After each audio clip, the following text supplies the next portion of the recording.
Bonafide Hustler here. College Pickers here. Retro aficionado. Raking Profit. What's going on, guys? We are in the house, the entire admin staff of the Green Room, here again on a Tuesday night for an hour to teach you guys a little bit something about active clothing today, and also to leave about half of the show open to comments and questions that you guys might have for us, whether it be Green Room related or is it just a question about how we run some of our businesses. If you guys are checking out this channel or this show for the very first time, I am the Bonafide Hustler. I sell on all kinds of... Hold on real quick. I have it on a delay here, this thing. 1 second. Okay. So yeah, my name is the Bonafide Hustler. I actually specialize in lots of things. The channels of eBay, Craigslist, Antique Booth, FBA, and I also do a lot of bikes, remote control cars, and a pretty decent amount of clothing and shoes. That's who I am. Go ahead, CP. Who are you? And tell everyone about you. My name is the College Picker. Is also Eric, and I like to flip stuff on eBay, Craigslist, Amazon. Do Etsy now. I am probably pretty known for destroying Goodwills with electronics. I hustle them inside and out, Craigslist, wherever. I just love to get my hands on those circuits, and I teach people through YouTube how to make some money. What's up, y'all? Yeah, hey, this is Retro aficionado, the guy with the biggest YouTube channel out of all of us. No, but you know, I've been hustling since back in the days, a long time.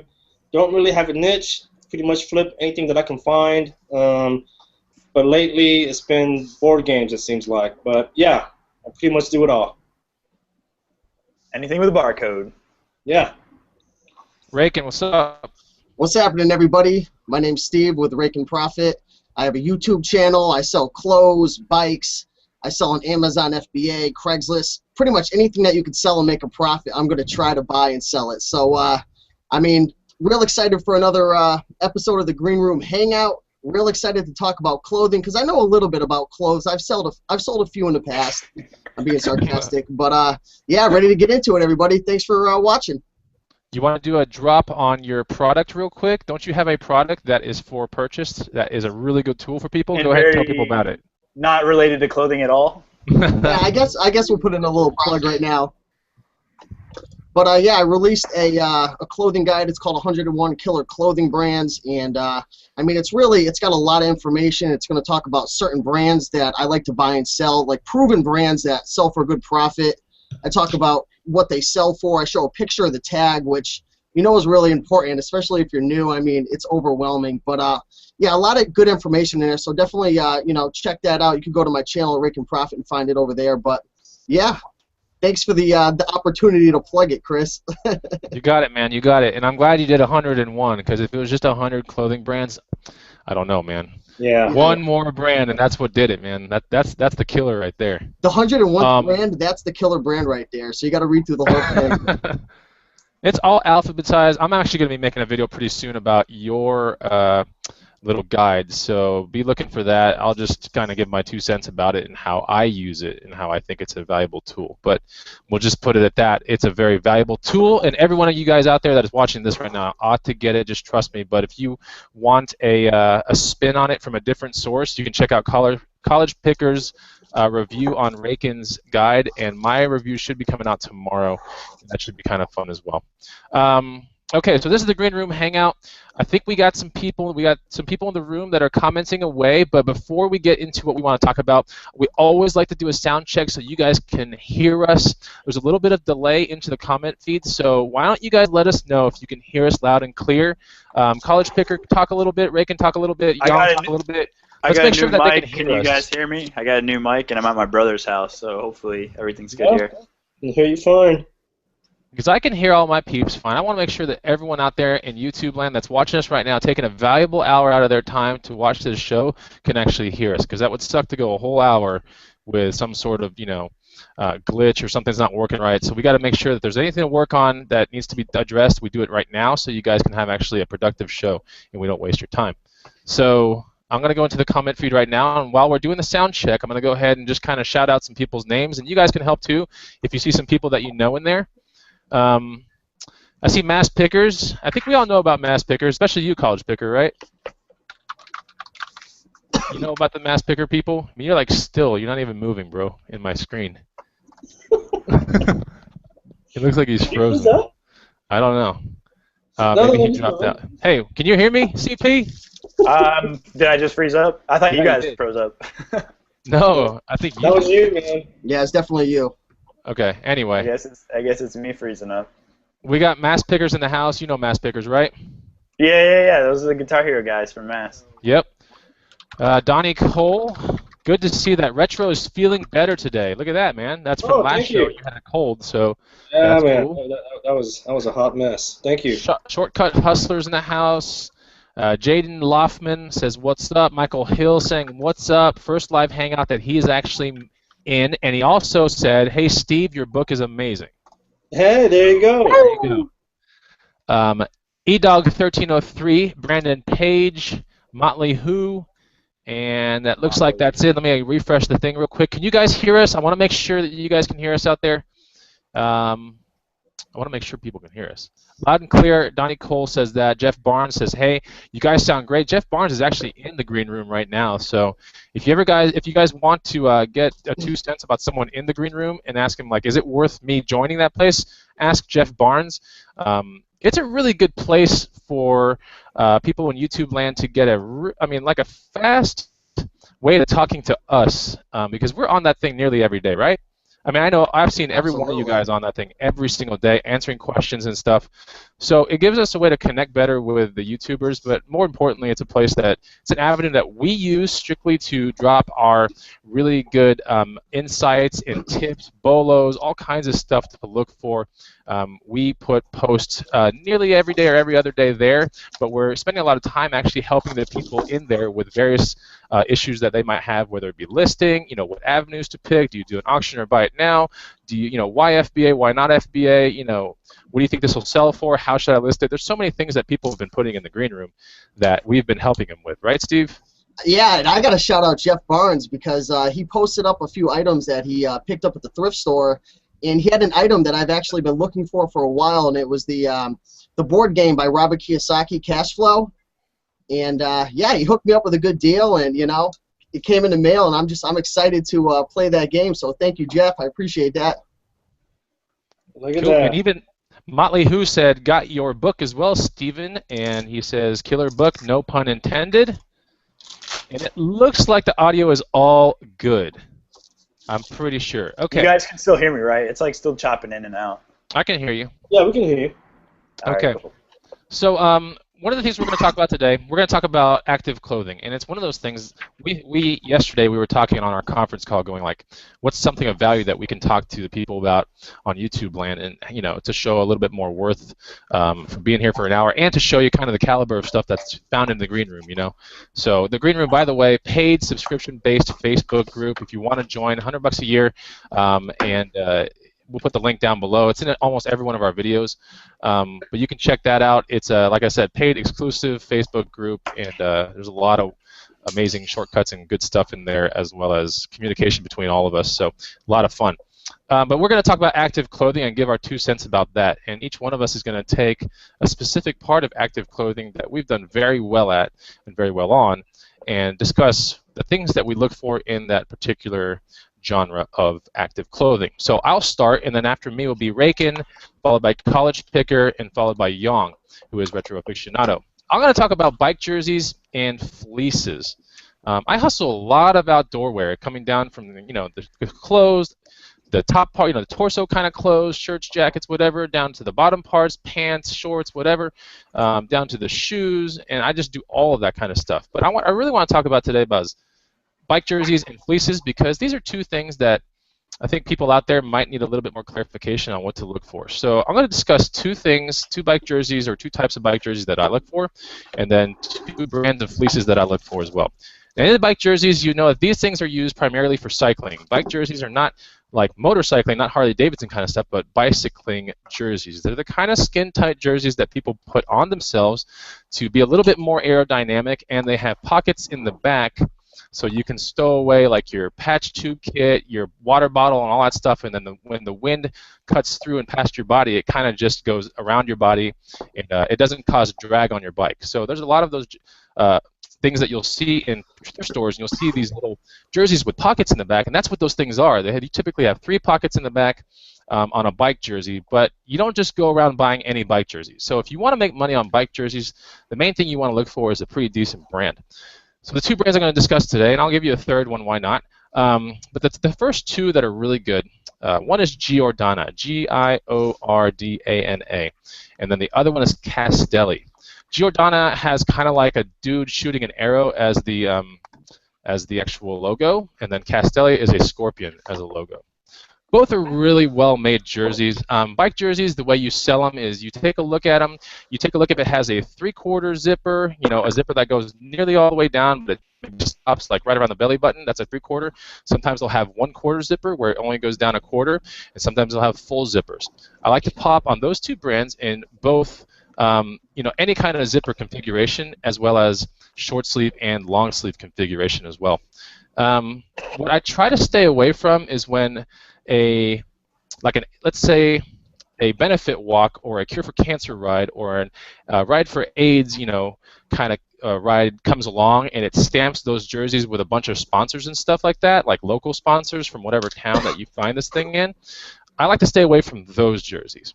I do like to pop on the bike jerseys that are made by those 2 brands that are endorsed by and with bike or bike-specific parts. So if you find a Castelli jersey, or if you find a Giordana jersey that says Bianchi, which is road biking, or you find a Castelli jersey that says, Gary Fisher with Saab logos and all this cool stuff, and it says RockShox and all these interesting-looking things that are actually bike components or large automobile manufacturers that have endorsed the jersey, that's a pretty good jersey, and a lot of times people label those kind of jerseys as team jerseys.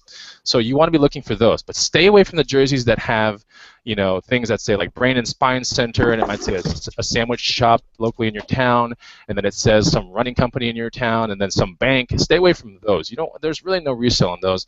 The resale is going to be in the ones that are endorsed with bike things and bike-related parts and this and that. That being said, a bike jersey always gets an added boost in value when you pick a really crazy wild color. So think retro, think vintage, and you think those kind of colors, that's what I'm talking about. You want loud and proud, and those will really take your jersey to the extra step. Now, I told you I was going to let you guys know about one extra jersey brand, and that one is called Capo. And Capo pretty much never pairs up with any kind of sponsors or anything, but they make very high-end biking jerseys and biking shorts and this and that. So CAPO, if you ever find that, which is really rare, definitely pop on it, and really doesn't matter the sizes. There are plenty of people in various sizes that do cycling, so I can't say that XXL sells better than medium or large. I figure that most cyclists out there are medium and large cyclists, honestly. We're fit. They're fit people, and they do really well. They do really well because they've been cycling a whole lot. I've still sold an XXL this and that. I'm just going to ship out a pair of extra large mountain biking shorts. I think I shipped it out today already. XL sells well. It sells a little bit better in like maybe mountain biking kind of stuff. Anyway, fleeces, right? Let's talk about fleeces. These are the things that you see, in thrift stores, at garage sales, and they're fleece. It can be made by Polar Tech. It can be made by, Therma, whatever. There's so many different ones. Not Primaloft, but there's so many different fleeces out there that I like to stick with good brands first of all.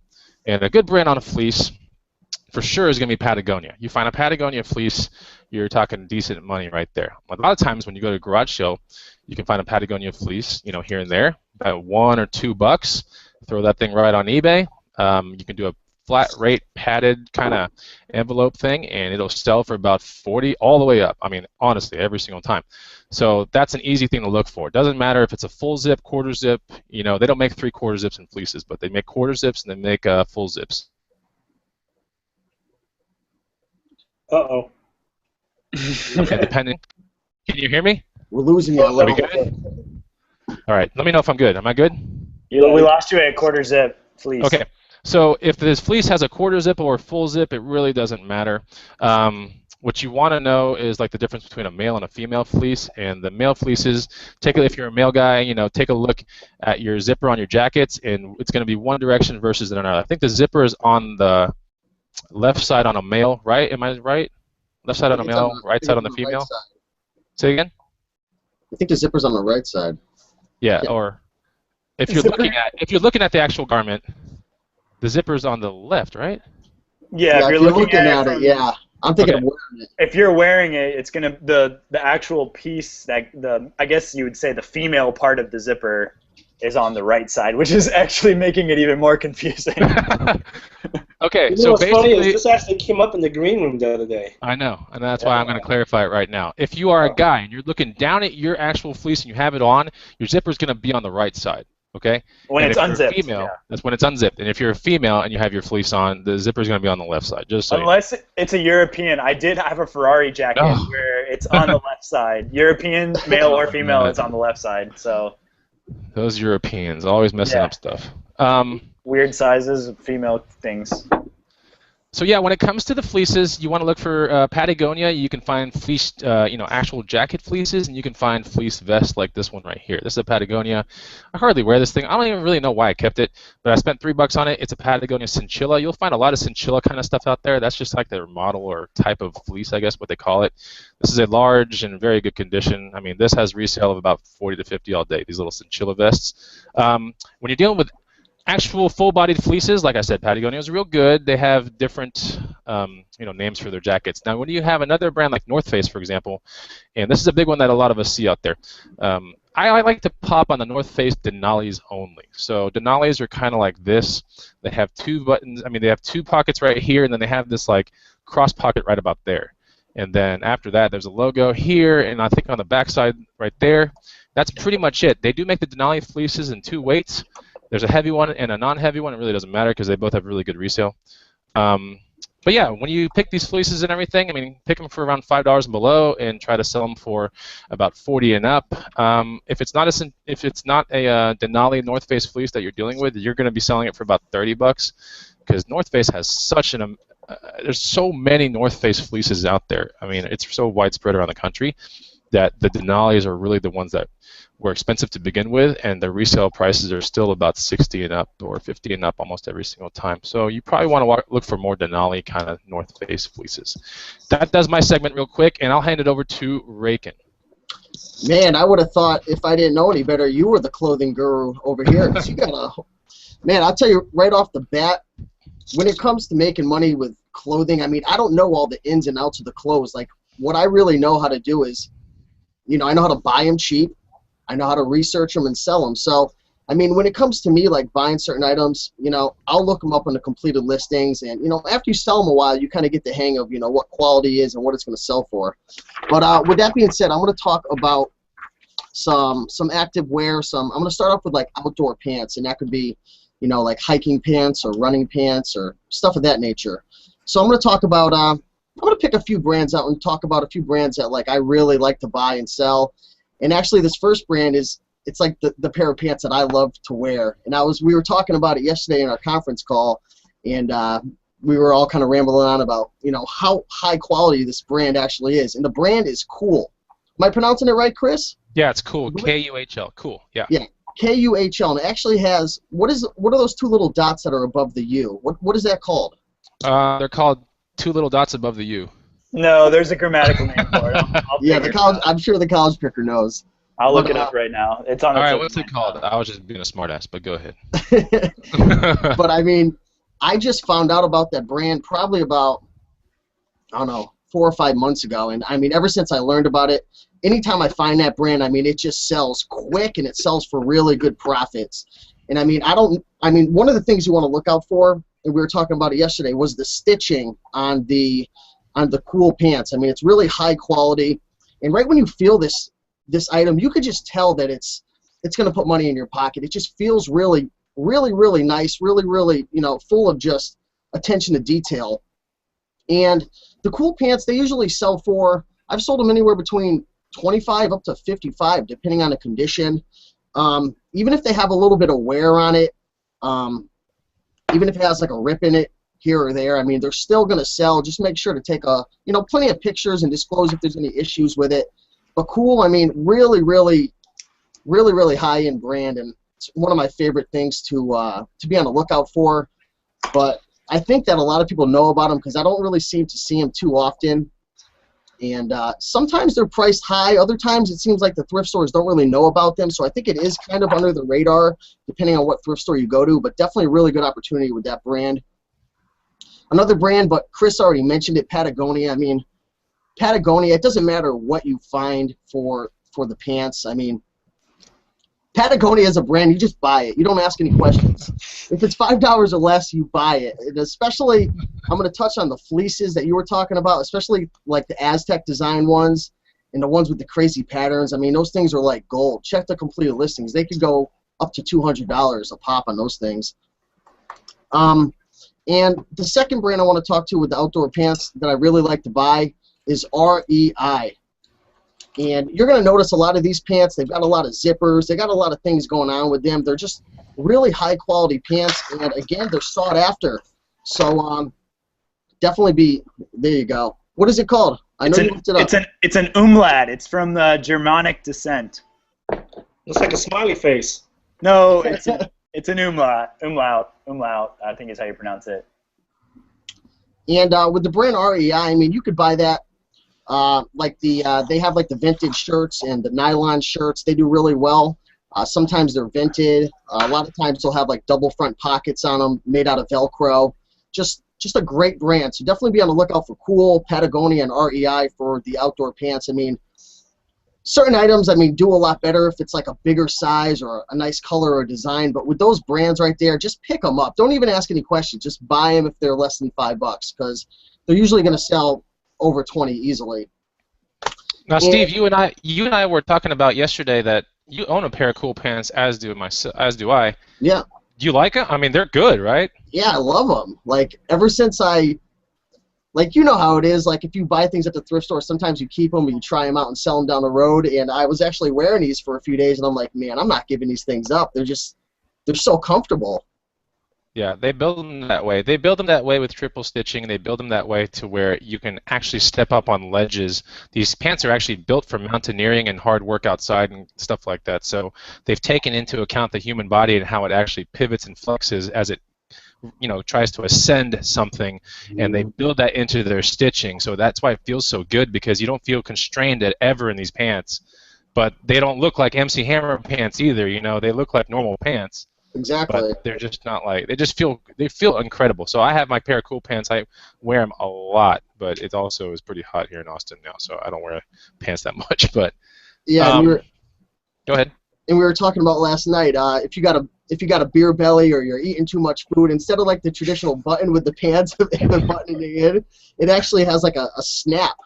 So if you exert yourself in a weird way, it just snaps right off. So it's got some convenience to them as well. After you slurp down a milkshake. Yeah. So now I'm going to talk about some shorts. A few brands that I like to buy with shorts. One brand is Jordan.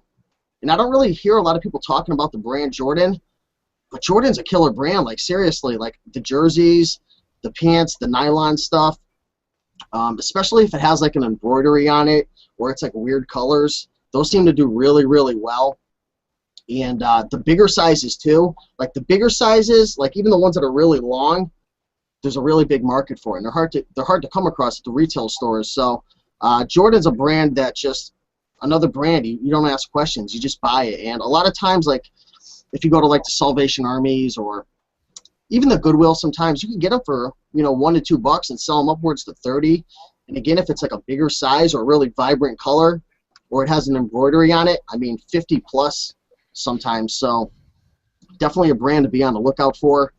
And I want to give you guys a little secret that I haven't talked about much. And what that is the vintage Adidas shorts. Any of you guys ever picked those up before? The flower, right? Yep. The flower Adidas. I've found some tops, but I really haven't found shorts yet. Yeah, they're out there. And, like soccer, are you talking about like nylon soccer shorts? Yep. Okay, I know what you're talking about. They're really, really short. And Super classic. Yeah, it's classic because like old soccer players used to wear them, like Pele and stuff. Gotcha. If you could find the ones from like the 70s and 80s, and the way that you can tell that it's from then is, I'd say it's the color primarily. There's just vibrant colors that you really don't see nowadays. They're really short shorts. They got the flower logo, vibrant color, and they're usually going to have some wear to it on the flower logo. It's not going to look beautiful because it's 30 years old or something. It's going to be embroidered, right? The flower, it's not going to be printed on? Okay. I think the older ones are embroidered, embroideries on it. I'm not sure, but I'm pretty sure.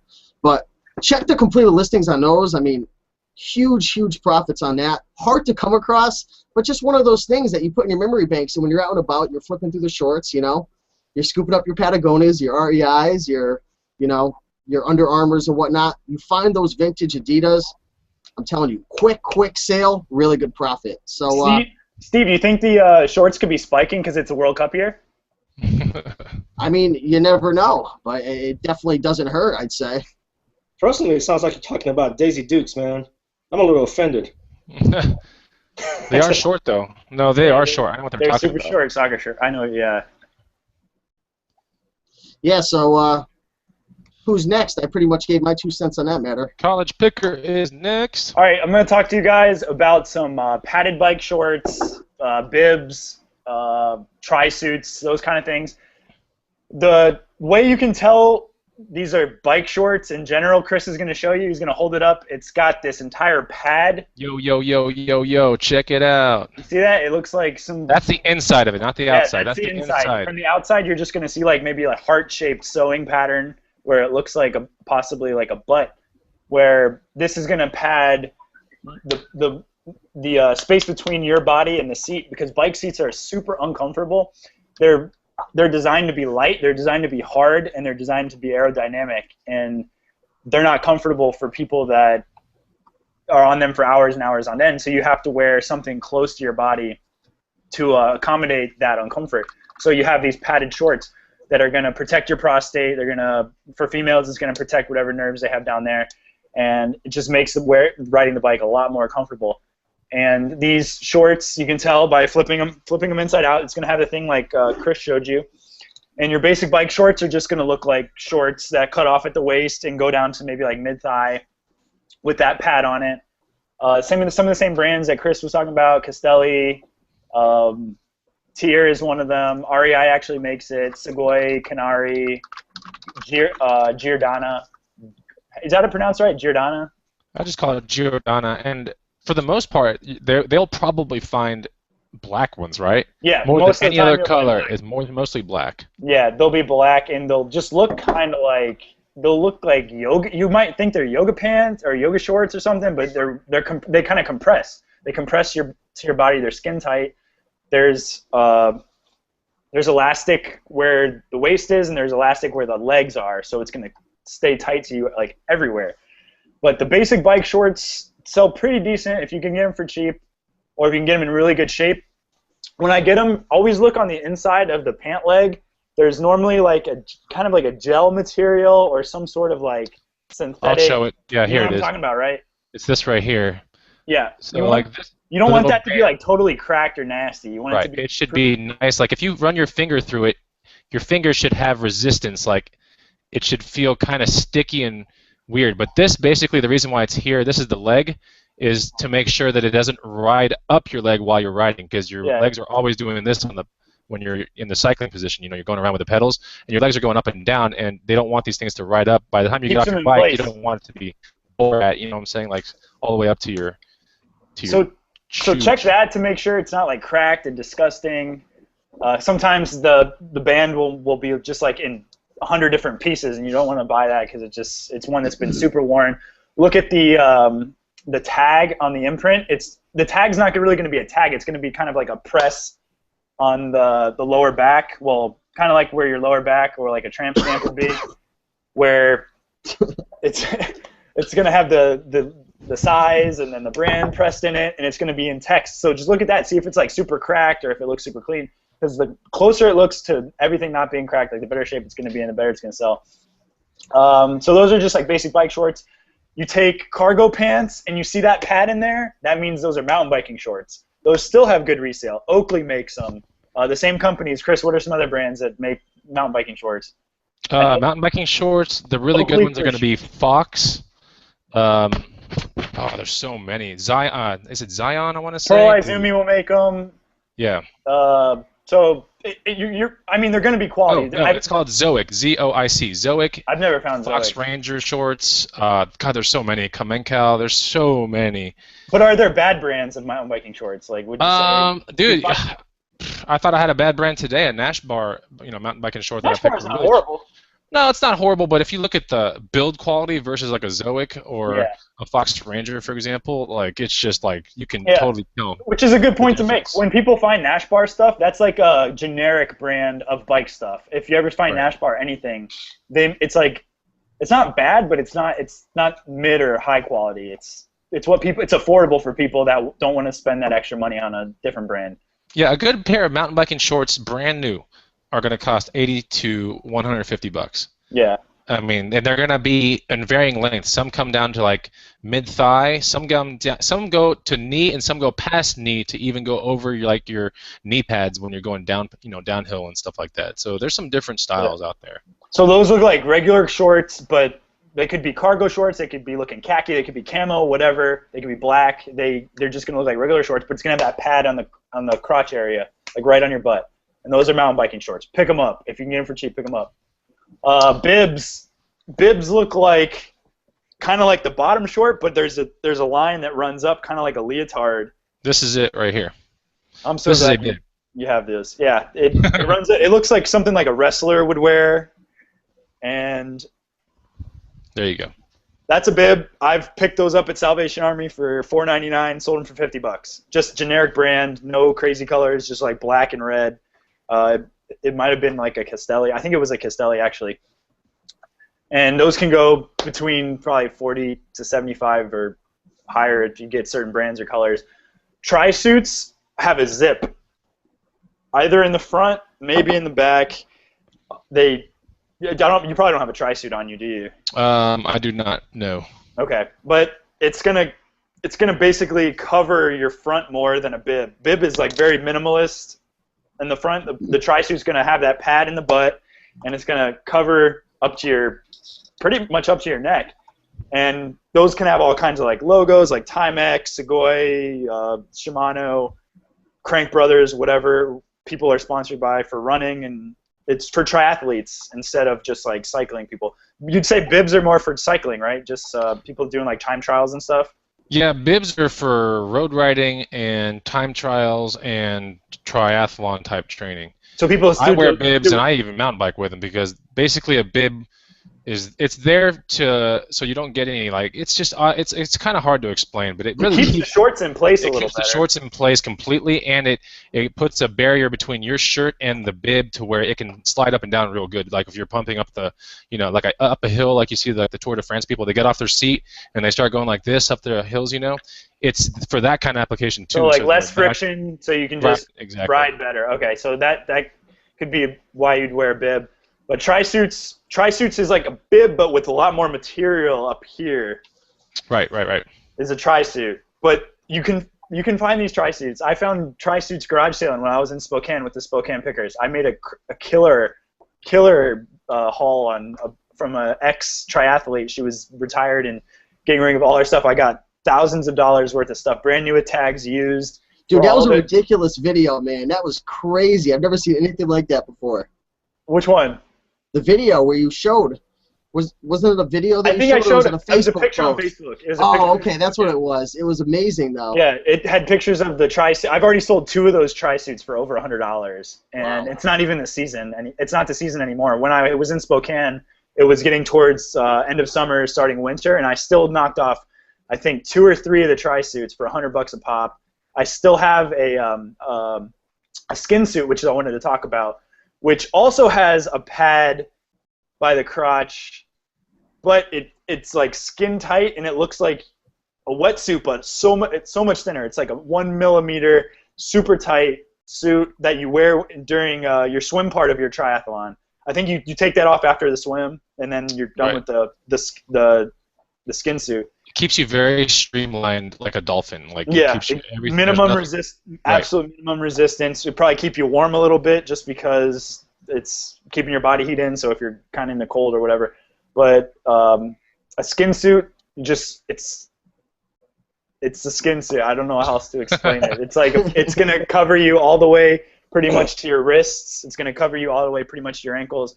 But it's in this active wear type of genre where if you found it, you might not know what it is, but it's totally something that's going to cost brand new between like $300 to $400 for an athlete. Yeah, two great brands on skin suits or active triathlon suits that we'll just drop right here. Zoot, Z-O-O-T. Yep, really I've sold brand. Zoot. Zoot's great. Yeah, Zoot's amazing, and then TYR, however you want to say it. Yeah, that's the skin suit that I have is Tier. That's the TYR. So there's two good brands you guys can look for. If you see Zoot TYR and it looks like a weird-looking, ninja-looking thing, hey, it's probably a skin suit or it's going to be a tri-suit.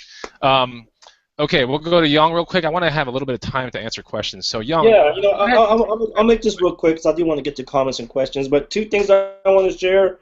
The first one is a Under Armour hoodie. Now I think if my history is correct, I think Under Armour came out originally making rash guards. Like the tight polyester shirts and shorts, kind of like what you guys were talking about for football players. But then they kind of evolved into like an overall every sport wear type of gear. But if you guys ever see the hoodies with the Under Armour hoodies, and I'm not talking about the zip up ones, but the pullover hoodies, pick them up. They go for, at the minimum $20 and more. Even the kids ones too. What was that? Even the kids ones. Okay, yeah. I've sold some hoodies in the past that was like specialized for like a high school, like you had the high school name on it, and it's still sold for like over $20. Yeah. So pick those up. Under Armour hoodies. Second one I want to share is it's called Mountain Hardwear. W-E-A-R, not A-R-E. And that kind of falls in the line of kind of like the Patagonias and the North Face in that category of clothing. But they're hard to find. They're rare. That's why they kind of go for big bucks. I found a jacket for $15 at a garage sale, and I sold it for $100 to a guy in Canada. So that just kind of gives you an idea of the profit margins. Big bucks. Again, Mountain Hardwear. Here's a logo. I'll show you guys. Can you guys see that? Look at that. Look at that technology pulling up on that. Look for that. Look for that logo. Okay. Big bucks. For the big nuts. Hey! This is a family show. I keep saying. But yeah, those are the two things that I wanted to share real quick. I know we probably have tons of comments and questions, so let's get to it. Steve, I got a question for you. Yep. Did you learn how to get ink out of tags? I'm still waiting for your video, right? Dude, I put it up today. I haven't even had a chance to check the feed yet. Oh my god. I was excited for that video. No, I put it out today because I figured Tuesday would be better than Wednesday because we're doing everything today. So I was like, okay, let's do it today. Because, I usually just avoid it. I'll try to wash, if it has a stain, I'll try to wash it. But if it has ink, it's not going to, typically come out of the wash. But we were talking last night, and we were saying, it's probably not worth it sometimes for, like, the cheaper items. But if you get, like, an item that could ultimately sell for, $50 plus, you said it could take a few minutes to get it out. Man, that's what I'm all about. So yeah, I'm excited for that video. Spot clean it, bro. It's cheaper and it's quicker than washing it. So cool. Well, let's go to the actual comment feed. I'm looking at the comments on YouTube. I didn't get this comment thing like I did last time where it runs off of Google+.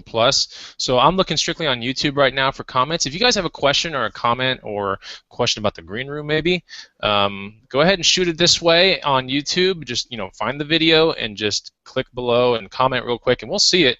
If you guys see some questions or comments or remarks, go ahead and shout it out. And there are a lot of people in the room, and we want to make sure that we get to some people's questions and this and that. We've got about 21 minutes or so to address questions and this and that. I got a little remark here by Dear Wesley 2. College Picker wanted to send a shout out. Bought a storage unit for $80 with 3 Xbox guitars and the drum set. Made a killing profit on those alone. So that's cool. Yeah, that'll pay more than the storage unit right there on like one of those guitars if you do it correctly. Did you know like just the pad on the drum set, right? Just the pad sells for like $20 on eBay. Did you know that? They go bad really quickly if you use them a lot. The cords can go bad, sensors can go bad, so parts are actually pretty good for the drums. Yeah. All kinds of stuff. Here we go. Midget Cinema says, where is the best place to find Patagonia and North Face? I'd say thrift store and garage sale. That's my personal 2 cents. What about you guys? Yeah, go to your Goodwills and just flip through the clothing. The problem with Patagonias and Mountain Hardwear, they're not like North Face. The North Face is an abundant amount. You'll see those almost every day. Patagonias and Mountain Hardwear, they're rare. They're hard to find. So it might take you a while to find it, but just keep looking. Keep going to your thrift stores on a regular basis, and sooner or later you'll find one. I guarantee it. Yeah, the key to really finding some of these higher end brands, like sometimes people say you can't find this brand, you can't find that brand, and then you find out they're only going to the thrift store once every 2 weeks. I mean, you got to be going all the time and flipping through those clothing racks. And it's a numbers game. You go through a certain amount of clothes, you're going to find something. So you really got to put yourself in a position to get lucky out there. They're out there, but like Young said, they're not like North Face, the Patagonias. There's not as much supply out there, and people do know about Patagonia. It's a good brand, so you'll get lucky. Just keep looking. Yeah, you always got to keep looking. You'll find some stuff out there. April Wynn Buchanan says, I kept seeing cool items yesterday, and I didn't pick them up. So frustrating. Huh? Yeah, that's pretty interesting. One day too late, right? Yeah. Cool thing. I mean, you'll find a lot of cool shirts as well. Cool does make cool shirts. They make cool shirts that are like North Face shirts with a lot of breathing capabilities and stuff within the shirt. So when you're hiking, you're not like super sweating it out. Those are a little bit harder to find than like a North Face shirt or like a Columbia, what are those, like the fisherman shirts, that you see people. Yeah, PFG, Yeah. right. But you'll find a cool shirt every now and then. But it's If just she's not as local, go prominent. back to the thrift shop tomorrow. That would be great. You'll find everything. No joke. Brandon Page, I've sold I've sold 3 times a Denali fleece for $70, or maybe a 3XL Denali fleece for $70. His first eBay sale. There you go. Nice. Denali. One person said I sold a North Face Alaska Denali that I sold for $20. Did I get robbed? I would say yes. Cool. This Wompsky says, found a Patagonia fleece, and I didn't know if it was men's or women's, and that's what the green room is good for. Things like that. That's cool. In addition to what we're talking about, Donnie Cole said, I've sold a Sugoi, S-U-G-O-I, cycling jersey for $30. I think that's an awesome brand, too. It certainly is an awesome brand as well. I just wanted to give 2 really easy, drops of cycling jersey brands to look for.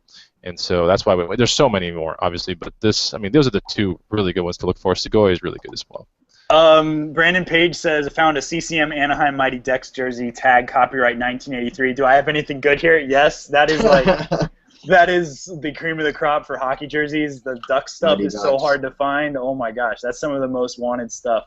That is some jersey gold right there. Someone wants an update on the Guitar Hero book. I've been writing it. I want it to be right. When I'm done with it, I want it to be right. I've been writing on it today. I wrote on it yesterday. I have over 30 pages, and right now I'm just going through organization of it and just making sure that it's complete what I want it to be. So I'd rather put out something that I'm proud of than something that's kind of done but not to my standards. Here's a good question. Edward Louis, what is the ideal time to go to a Goodwill? I've got my 2 cents. Why don't you guys go first? I'll go first. As I mentioned before, I do have a day job, so I have no other choice but to go after my day job, which is around 5, 6 o'clock. And I've never had any problems. I mean, I always seem like I'm finding stuff, but I also go on the weekends. How about you, CP and Steve? My spin on that would be a little bit different. I would say the best time to go to a Goodwill is anytime you're passing one and you have 30 minutes to spare. That's a Steve. good answer. For clothing, I like to go on. I like to go the day that the color changes. So over here in Connecticut, like I know all different locations and thrift stores have different kind of like different sales that go on during the week. But we have one color that's half off during the week, and on Sundays over here in Connecticut, the color changes. So I like to go that day, right early in the morning, and just sweep through the whole, kind of through my whole territory that day. But there's so many other ways. Go on sale days. Yeah, that's a great idea. Get it cheap. Get your stuff cheap, guys. Don't be paying, especially if you're new, don't be spending 10, 15 bucks an item. Get your experience first. Get things cheap. Make your mistakes on a budget. That's what I like to call it. That is smart. You're going to screw up. You're going to do stupid things left and right when you're new. But minimize your risk in the beginning and, make mistakes on a budget. I want to give a quick shout out to Tyler. He spotted me at a Goodwill 2 days ago and said that he watches my videos and he loves stuff that I put out, stuff that Steve and Chris put out. So just wanted to give a shout out to Mr. Tyler, who pulled me to the side, which was pretty awesome. He pulled you to the side, huh? That kind He's like, "Hey, are you the college picker?" And I was like, "How'd you know? You caught me." So here's another one. My 2 cents about the ideal time to go to a Goodwill. This is just from inside information on a Salvation Army. I know one of the store managers very well. They said that in a Salvation Army, for example, here in this town, majority of their shipments and their trucks, the big trucks, come to those Salvation Armies between the hours of 11 and 1 o'clock. So if you go around 1 to maybe 2, you're going to find a lot of the new stuff that comes off the trucks. And I would venture to say that's nearly the same with the Goodwill. If I go midday, I see a lot more bins that have not been put out to like the sections of the store that they need to go to around the mid part of the day. Whereas if I go in the last part of the day, I don't see as many bins typically. And I think that's because they have a majority of their workers come in the middle part of the day to do a lot of the grunt work and this and that. And towards the end, I think everyone's just getting kind of like winding down, getting a little lazy. And I think that's the reason why I don't see as much at the tail end of the day. So that's my 2 cents on that. I use a little bit of psychology involved, and I seem to do well with it, honestly. Here's a remark, or I guess a suggestion, comment, whatever. I guess it says, Bonafide, do you ever buy vintage Aussie brand bike jerseys? Absolutely, I do. Absolutely. I actually put that name on a video called How to Hustle a Vintage Jersey. I have a video called that. Where'd you get the jacket from? Burlington. It's a nice jacket. That's 59. Dan Silvershark says, are you guys live now? Answer is yes. Yes. No. No. I like them because of the color. Because you don't really find Burton Pants in bright orange. So. Who are you talking to, CP? My little brother was modeling some pants that I brought him up. Hey, bring him on the camera. Marion, come here. They want to see your pants. Come on. We want to see those pants. Retro Aficionado wants to see your pants. There's the camera. And the lighting's horrible, but they're bright orange Burton Pants, and he's got O'Neill shell, so he was showing me his snowboard getup. Dang, that looks good, man. Yeah. All right. Look at This that. is my little brother. This is little brother Picker. Wow. Hey, this, That's my Emerson. That's your Emerson, that's your E-money? That's my E-money. Dan Silvershark, College Picker and Bonafide have made me some serious coin. Guitars, FJ Cruiser, I guess crawler bodies, bids, and baseball bats, and all so much more. I will be joining the green room pronto, so that's great. Awesome. That is awesome. Yeah, that's one of the main things we always want to shout out in the show is we are admin staff from the green room, and it is that paid Facebook thing that I talked about in the beginning of this whole thing. If you guys are catching the tail end of this whole thing, what is the green room? Paid subscription-based Facebook site that we run to put exclusive content and connect further with the people that are in that room for any of their questions that have to do with reselling and everything like that. We got College Picker in that room. I think he's got 6 years of experience reselling, maybe 8. Am I right? Yeah, between 6 and 8. I'm thinking maybe 7. Okay, we got Raikin Profit, who's got about 2, right? Less than 2, yeah. Okay, we'll just say 2, because like probably 1.7. But that's like rounded a up. super dense 2 years. Oh yeah. Actually, You like got 6 years. It's been my life. I've been eating, Yeah. breathing, and you know what? I have like a spread out 7 years, and Steve has like a condensed 2 years, so we're pretty much the same. Yeah, we got Retro Aficionado, who has been selling since 97 or 98? no. 87. Since? 87, wow. Yeah. Old, dude. Old guy. man. We have an You old guy in started the house. reselling when I was born, young. Old man. Joke. He probably Before then- sold you your before parents eBay. like your diapers. Yeah. And then we got myself. I've been selling for the past 10 years actively. So, and I not recently, I guess 2.5 years ago maybe 2 years ago I went full time. Maybe it was a year and a half ago. I have no idea. Someone asked how much for the fish tank. Hey, I want to make a shout out too because I'm actually running a contest right now. If anybody wants to have a shot at winning a free 1-year subscription to the Facebook, the Green Room, and if you go to my channel, Rake and Profit, and go check out my latest video. If you leave a comment below, in a week from now, I'm going to choose a winner. So you could stand a chance at winning a free subscription. Hey, Yeah, Steve, congratulations on the 300 videos, man. Steve, crazy. congratulations, and I have a question.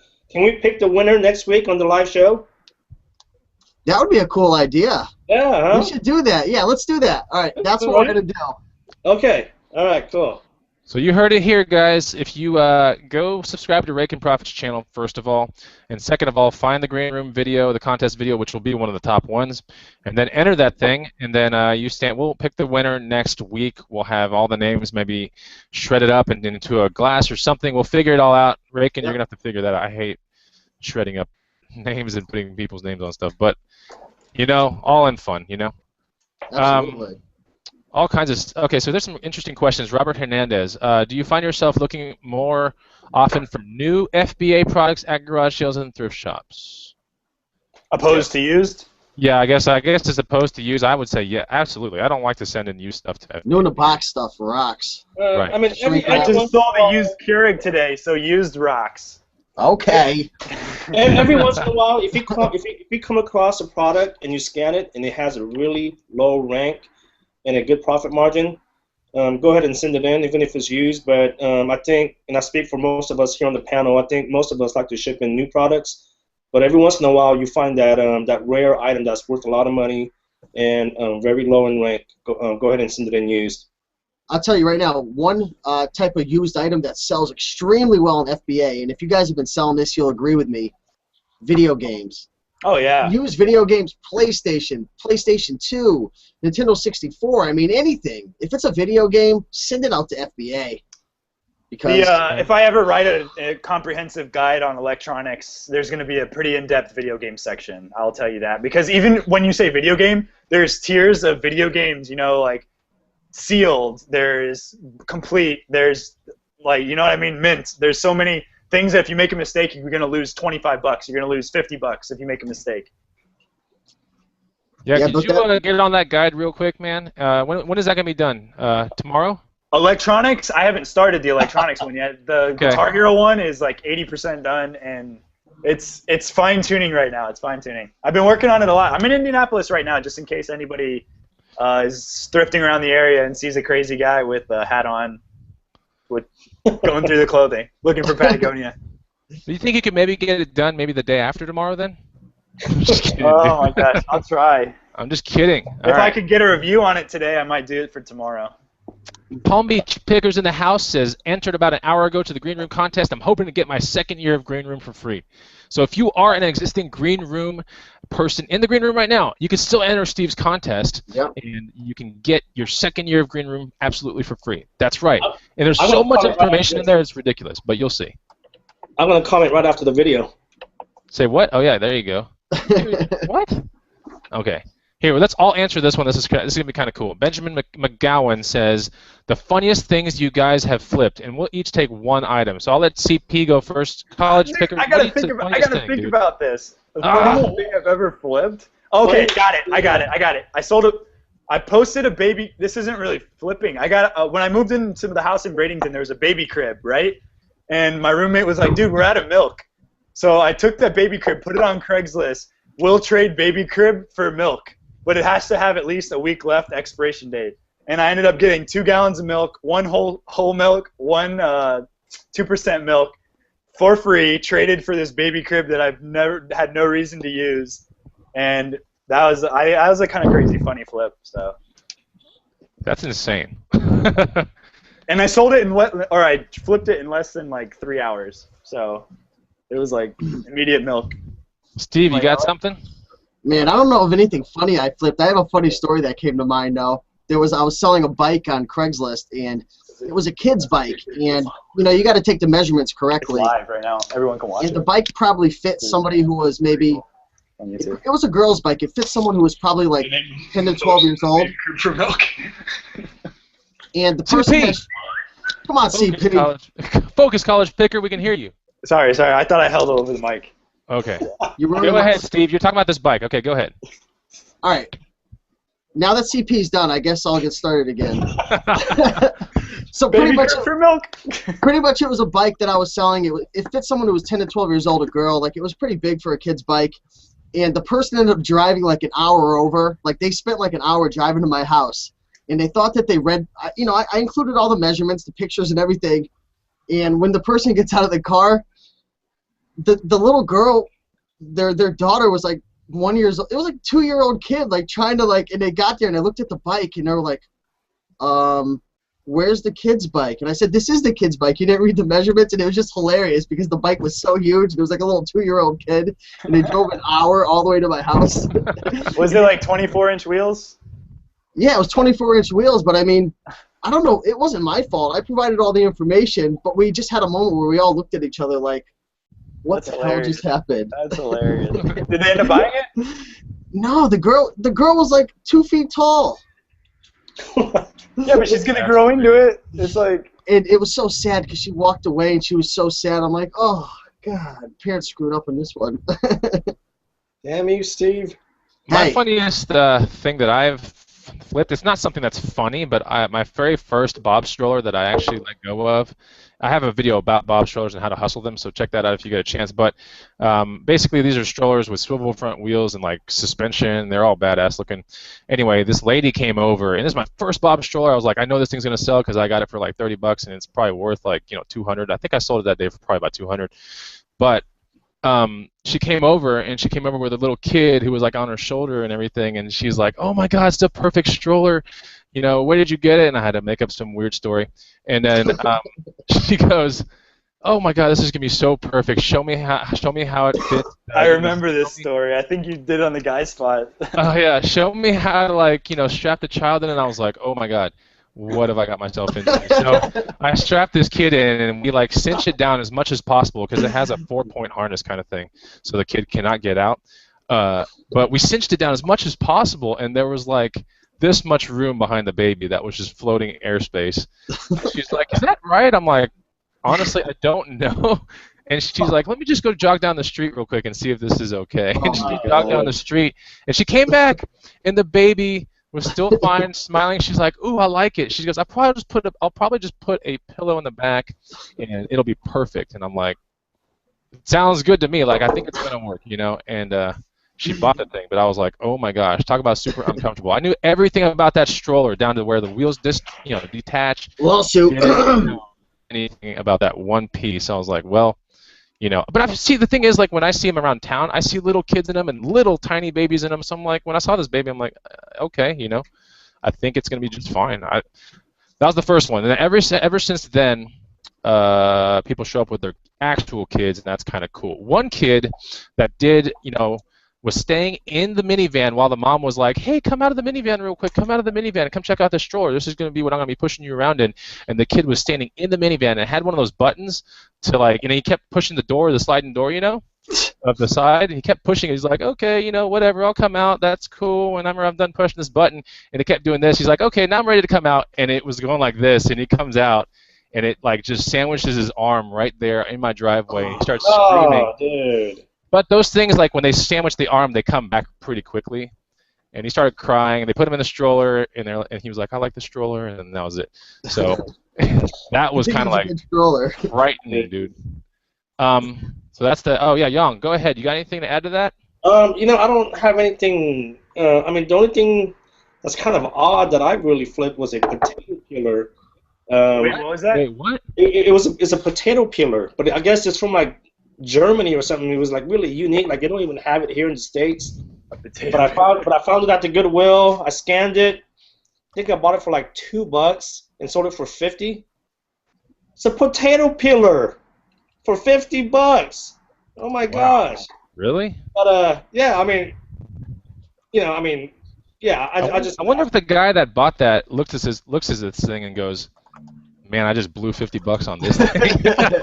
You know what? That was over 3 months ago. He never returned it. So I'm. That is crazy, man. So we're about to get out of here, but I want to get a couple more, I guess, remarks. Dan Silvershark says, "I just want to say, if anyone is wondering if Rakin's book is worth it, wonder no more. It is awesome. A small price for the investment." And right below that, Palm Beach Picker says, "So worth it, like a clothing Bible for men's clothing." So there you go, Steve. Worth it, and I guarantee, I'll guarantee, I'll put my own money on it that you'll make your money back. Oh, If gosh. you'll make your money Yeah, back, absolutely. I'll pay for your book. Oh, there we go. Guarantee money back. That's money the back if guarantee. we don't like The it money from back Young. guarantee on Young. Yep. Hey, I'm serious. Young Buy it. guarantee. If you don't make your money back following his guide, I will personally pay you out of my own pocket. Uh-oh. Uh-oh, that's... All right, guys, I gotta go. No, I'm joking. Never No, see him seriously, again. no. You will make your money back. Yeah, first item. If not first and a half. It's Oh, not man. necessary either. I mean, you don't have to, like, honestly, if you want to put in the hours and you want to scan the completed listings and you want to go by trial and error, I mean, you don't need the book. I'll be Dude, do not 100% give honest. people that advice. That is horrible No. advice. Take the shortcut. Put in buy the 100 book. hours. Put Don't in listen to 100 Steve. hours. Take the Okay. shortcut. Buy the book. Do not listen to him. Do not waste your time.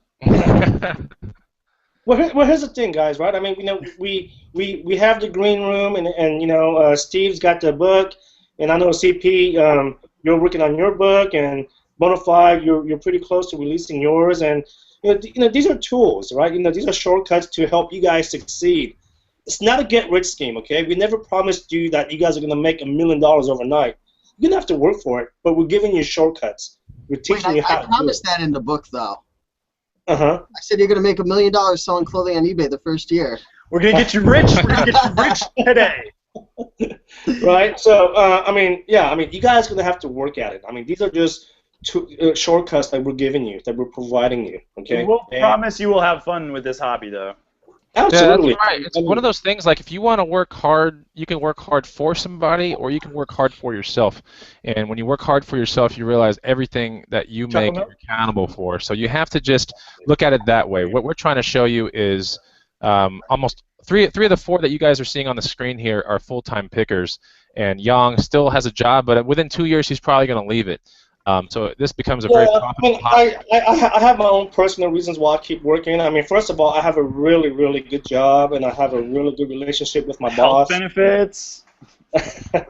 Health benefits, but I mean, it's just a job that it's like the perfect job that anyone can ask for, but I don't know. My goal is within the next couple of years, I do want to go full time. Do you get a 20-year retirement, or are you close to that at all? Like 10-year or 20-year? Because it's a state job, I believe, right? So. Yeah, I don't want to disclose where I work. Yeah, but, I'm not gonna. I just know it's. Yeah, no. It's all based on how many years you've been there and how many. Oh gosh, how did they? Because it would be stupid if you're close to it not to write it out. So. Yeah, no, it's I gotta get back to you on that. That should be something you're thinking about, man. I forgot. You should have like a calendar. You're crossing off the days. Yeah, so if you guys want to guess where Retro Aficionado works, you can go ahead and guess that in the comments below. We will neither affirm or deny it, though. Yeah, Actually, he may it's or not a may state not be job. retiring soon because of this money-back guarantee. It might get to him. But just to confirm, it Watch is not a out. state job. But I have a very, very lucrative job, and Oh, it's not a state job? My bad. no. Uh-oh, the hints are getting deeper and deeper, guys. You probably know where he works by the end of the hour. So, okay, so this is the part of the show where I gotta close it all up and everything. I do want to say thanks from at least my side, and I know I speak for everyone here. That thanks for keeping all the topics in the comments and all that kind of cool stuff that you see there on picking and on reselling. This is a really fun hobby, like one of us just said, and we aim to have this hangout on a weekly basis. We might try different times here and there, so you might not see a Tuesday night, you might see a Thursday one day, and you might even see a weekend one of these days. So You might see somebody from the green room pop in here. You never know. that's right, absolutely. We aim somewhere in the near future to have some guests from other big YouTube channels, and we can kind of get insight on what they hustle well and this and that. But I always want to thank you guys for spending 1 hour of your precious time here on a Tuesday night, for sitting here and watching this Green Room Hangout. That will become an actual video on my channel after this is done. And you can still comment if you want there, but the likelihood of it's better to always comment here and try to get your stuff heard by us and said out loud by us. If we didn't get to your comment, massive amounts of apologies here, but we try to get to all the comments after the scene, behind the scenes, after this video becomes an actual video. We go in there and we take a look at some things, and we comment and help you guys out through there. But it's kind of limited. If you do want to get more of Fast Track on hustling, reselling, picking, then you can check out the Green Room, which is a Facebook. I'll put a link down there when it becomes an actual video. Paid subscription-based Facebook group where you're absolutely going to get heard by us on any of your questions, and then you'll get to see all of our great tips, our be on the lookouts, and exactly how and why we pick certain kind of items, and kind of like shortcut items, things that'll help you get to the Fast Track much quicker. Do you guys have anything to say real quick before I wrap it up? Thanks everybody for taking an hour out of their day to watch us. Steve? Appreciate everybody. It's a ton of fun, and looking forward to having some more videos. Absolutely. And Yang? Thanks for watching. I promise I will start making videos soon. Oh my God. I don't have a schedule yet, but I am going to start making some. Actually, you don't have to, man. Hey, Bonafide, actually, you and I talked about this briefly last night. It's coming. It's coming. Your channel will be created when College Pickers Electronics Guide is done. So by the end of this year. By the end of this year. Oh, okay. So also, and I'll leave you with this one last thing. If you guys are contemplating getting into the Green Room and you want to get a chance of winning your way into the Green Room, you can check out Steve's Green Room contest down. It'll be on his. It's active on his channel right now. We're gonna pick the winner on the next Green Room Live, which just stay tuned to our Facebook feeds and you'll figure out when that is. And I just checked it. There's 70 entries into it already. So it looks like entries, people are. It's only been up for about an hour, I think. So you have a little over a 1% chance of getting in so far. That's right. And just remember, if you do decide you want to get in the Green Room early, like in the next week, then you can actually get your second year for free if you end up winning as well. If you get into the Green Room now, by the end of the month, what was our gift again? It was an FBA scanner, right? Yeah, we're going to give them a scanner. That's right. So it looks kind of like, hopefully I can drag this thing over here. It looks like this thing right here, FBA scanner tool. Really helps you guys put in your barcodes super fast. Trust me, it is a night and day. You got to have it. You have to have it and deal with Amazon FBA, which is arguably the thing that's going to kill eBay, honestly. But anyway. I don't think it's arguable. Yeah. Okay. So it is going to kill eBay more than likely. eBay's never going to go away, but it is going to hurt eBay. Oh, it's going to hurt eBay big time. I can already tell you. Hey, you can't sell used clothes on Amazon right now, at least not easily. Well, if they open that thing up, then that's pretty much like insane. I mean, I think eBay is always going to be a good thing for antiques. Etsy's getting bigger for them vintage clothing items, though. So. If Amazon opens up used clothing and it's a good platform, I'm over at Amazon because that market, Amazon is just slaughtering eBay right now in sales. Yep. Yeah. Agreed.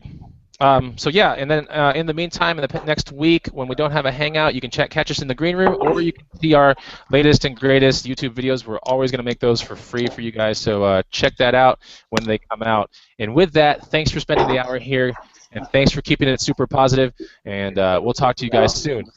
See ya. Later. Bye. Peace.